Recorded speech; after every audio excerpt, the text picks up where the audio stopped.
Yo, I gotta show y'all something, and this is why grips and grip size is important, right? This is a Burst of Thunder 380, still one of my favorites. It's a Burst of Thunder 380 Plus, sort of newer. But something I realized though, right? You see how I just grabbed that grip?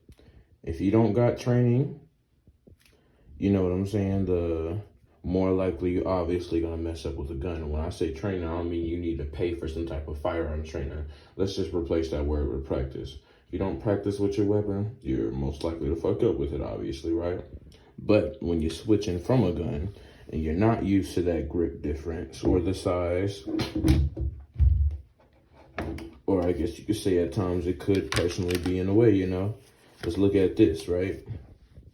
Regular Burst of Thunder 380. When I pull this out, there's not too much hand space already. This is a beaver tail at the end of the back, that guards your thumb from the slide rack when it shoots a bullet, and then cycles and go all the way back. You see when I grab this, it's already all the way up the beaver tail.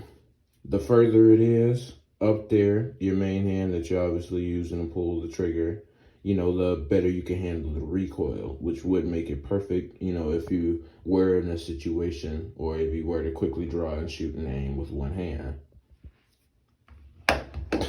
When you don't got practice and you're not holding it properly, I am now, obviously now, I just picked it up. But if you're not holding it properly and it's further down the grip, obviously you can still hit accurately depending on the range, but it's still better to be safe than sorry.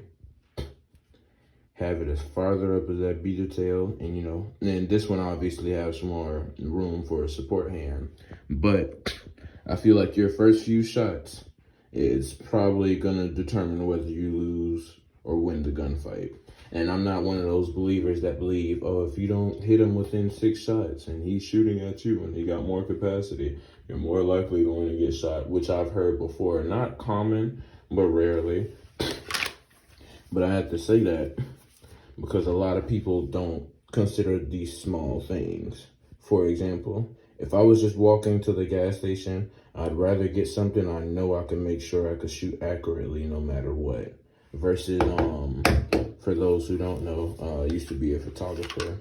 If I'm going somewhere I don't know, more in an open city area where more people could take cover or have like more of an advantage over me when it comes to linking up, I'm obviously gonna go with the one that has more capacity. And this one is something a route I'm familiar with. I guess you could say somewhat safe. Like a walk to the gas station where I typically don't come across any issues. More of a just in case gun, just to accurately put some shots in whatever the threat direction is and get the fuck on. The Burst of Thunder Plus, which is 15+1, is obviously more capable for a shootout in more situations.